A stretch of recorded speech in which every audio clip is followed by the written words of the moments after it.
So, అదే ఆ విధంగా చూసుకుంటే మీ తాతగారి దగ్గర నుంచి మీ నాన్నగారికి, మీ నాన్నగారి దగ్గర నుంచి మీకు అంటే గురు గురు ప పరంపరంగా ఇప్పటి వరకు మీ నాన్నగారంటే గురువుగారు. సో, మీరిలా కంటిన్యూ చేస్తున్నారంట.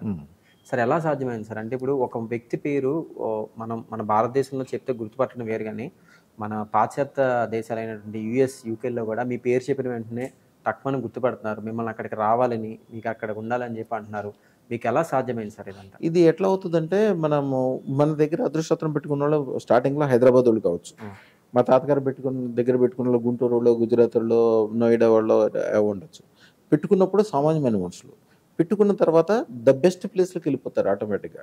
ఇప్పుడు మన నేనుండే ఏరియాలో ఉన్న మనుషులు దాదాపు 30% అమెరికాలోనే ఉంటారు. పెట్టుకున్న తర్వాత వీళ్ళు విదేశాలు ఎళ్ళిపోవటం వలన వాళ్ళ ద్వారా మౌత్ అనమాట. వాళ్ళ తాలూకా ఎవరికి ఏ కష్టం వచ్చినా, ఏ ఇబ్బందొచ్చినా, ఏ టెన్షనొచ్చినా అసలు వీళ్ళు బాగుపడాలి గ్యారంటీగా. ఆళ్ళ అబ్బాయి ఉన్నాడనుకోండి, ఎవరైనా ఏమనుకుంటారు, నా కొడుకు బ్రహ్మాండంగా బాగుపడాలనుకుంటారు. ఆళ్ళకి 2, 3 ఆలోచనలేముండవు. టక్‌మని తీసుకొచ్చి అదృష్టం పెట్టిచ్చేస్తారు. అదే. ఒక అమ్మాయికి పెళ్ళవుతుందనుకోండి, కొన్ని ఏరియాల్లో పెళ్ళిళ్ళకి తాళిబొట్టు లేకపోయినా పర్వాలేదు, అదృష్టతను పెట్టాలని శాస్త్రం. హ్మ్.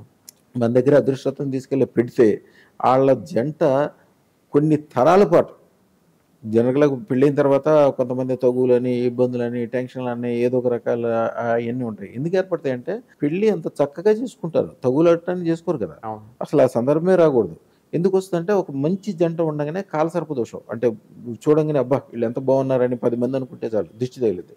ఆ దిష్టి నెమ్మది నెమ్మదిగా కాలసర్ప దోషానికి మారుద్ది. ఒక పాముకి, ఒక ముంగీస్‌కి ఎలాంటి సంబంధం లేదు. కానీ పామును చూడంగానే ముంగీస్ చంపుద్ది. ముంగీసుని చూడగానే పాము చంపడానికి ఎళ్తది. ఒకదాన్ని ఒకటి చంపుకొని ఆహారం చేద్ది. దాన్నే కాలసర్ప దోషం అంటారు. ఆ కాలసర్ప దోషం తగలటం మూలాన భార్యాభర్తల మధ్యన తగువులొస్తాయి. తగువులొస్తే అయి పెద్దయవుతాయి, వ్యవహారం అవుతది. ఎప్పుడైతే అదృష్టరత్నం ఉంటదో వాళ్ళకి, వాళ్ళ చుట్టుపక్కల ఉన్నోళ్ళకి, అత్తమామలకి, రాబోయే సంతానానికి, వాళ్ళకి సంబంధించిన ఎవరికి కూడా కాలసర్ప దోషం ఉండదు. పైగా అమృతతత్వం. ఇందాక చెప్పాను చూసారా అక్షయ సిద్ధి అని. ఆళ్ళందరికీ కూడా గొప్పోళ్ళవ్వాలి, మనం గొప్పోళ్ళవ్వాలి, అందరితోటి దండం పెట్టించుకోవాలి, మంచిగుండాలి, గొప్పగుండాలి. ఇయ్యే ఆలోచనలుంటాయి. ఇలాంటి వ్యవహారం ఉంటది గానీ, కాలసర్ప దోషం లేకపోవటం వలన వివాహాలు కంపల్సరీ వివాహాల్లో కొన్ని ఏరియాల్లో మన దగ్గర అదృష్టరత్నం ఒకవేళ ఇవ్వటం ఎప్పుడైనా ఇదివరకు రోజుల్లో ఆలస్యం కూడా అయ్యేది. ఆలస్యం అయితే ముహూర్తాలనే మార్చుకునేవాళ్ళు గానీ, మన అదృష్టరత్నం పెట్టుకుంటే చేయనే చేయరు. అలాగే కొంతమందికి జాతక దోషాలుంటాయి. కుర్రోడికి చాలా బాగుంటాడు, నచ్చుతాడు. లేతే అమ్మాయి చాలా బాగా నచ్చుద్ది. ఆస్తులు, వ్యవహారము, అందము, చందము అన్నీ నచ్చుతాయి. కానీ ఆళ్ళకి కుజదోషం ఉంటది. కుజదోషం అనేది కుజదోషము మామూలుగా మేము అసలు కుజదోషాన్ని లెక్కేయం. 8లో కుజుడుంటే మాత్రం అది కంపల్సరీ లెక్కేయాలి. 7లో కుజుడున్నా ఏం గాదు. మా అయితే తన్నుకుంటారు, పోట్లాడుకుంటారు, ఏం గాదు. 8లో కుజుడుంటే ప్రాణానికే ప్రమాదము. ఇంట్లో ఇల్లు మొత్తం గానీ, ఇంట్లో భార్యాభర్తలు ఒకళ్ళు గానీ గ్యారంటీగా ప్రాణం విడవటం లాంటిది అయిపోతది. అవును. అది నిరూపణ అనమాట. మీరెవరైనా కూడా 30 సంవత్సరాలు, 35 సంవత్సరాల వయసులో భార్యాభర్తలు కాకుండా ఒకళ్ళే వచ్చారనుకోండి. వస్తే గ్యారంటీగా మనం జాతక చక్రం కూడా చూడక్కర్లా. ఆళ్ళకి 8లో కుజుడు ఉన్నాడని లెక్కొస్తది. సింపుల్ అది. అట్లాంటి దోషాలు పోవాలంటే ప్రపంచంలో ఏకైక మార్గం అదృష్టత్వం. కొన్ని రకాలైన కాలసర్ప దోషాలుంటాయి. దారా దోషాలుంటాయి. పితృదోషాలుంటాయి. చేతబడులుంటాయి. అవును. కొంతమంది తెలిసి తెలవక రోడ్డు మీద ఎవరైనా ఎర్రనీళ్ళు పారబోసినా కూడా పట్టించుకోకుండా పోతారు. అదే. కొంతమందికి కుజుడు సరిగ్గా లేకపోయినా, కొంతమంది కేతువు సరిగ్గా లేకపోయినా ఎర్రనీళ్ళు పారబోసినోళ్ళు 6 నెలల తర్వాత అక్కడికి ఎళ్తే గూడా వాళ్ళకి కూడా అంటుకుపోద్ది. అదే. ఒక్కసారి కాలసర్ప దోషం అంటుకుపోయిందా, అంటితే అదేంటంటే ఒక షుగర్ జబ్బు లాంటిది. మీరు ఏం చేసినా కూడా ఇవాళ మందు బిళ్ళేసుకుంటే వాళ్ళు రేపు కూడా ఏసుకోవాల్సిందే. అంతేగాని ఇవాళ 4 మందు బిళ్ళేసుకున్నాను అంటే కుదరదు. ఒక ఆకలి లాంటిది. మీరు ఈవేళ ఎక్కువ అన్నం తిన్నా గానీ రేపు పొద్దున మళ్ళీ అన్నం తినాల్సిందే. ఒక మురికి లాంటిది. మనం ఇప్పుడు ఈవేళ 10 బకెట్లతో స్నానం చేసినా గానీ మళ్ళీ సాయంత్రానికల్లా చెమట పట్టుద్ది. మళ్ళీ సాయంత్రం రేపు స్నానం చేయాల్సిందే. అలాగే కాలసర్ప దోషం అనేది ఎప్పుడు పోదు. ఒక్కసారి అంటిందా, దాని తర్వాత ప్రతి 18 రోజులకు పూజా యజ్ఞం చేసుకుంటే దాని యొక్క శాంతి ఉంటది. ప్రతి 18 రోజులకు పూజా యజ్ఞం అనేది సామాన్యమైన విషయం కాదు. కొంతమంది అసలు చేయకూడదు కూడా కొన్ని రకాల విషయాలు. దానికి ఏకైక పరిష్కారం కాలసర్ప దోషం పోవాలంటే అదృష్టరత్న ధారణ ఒకటే.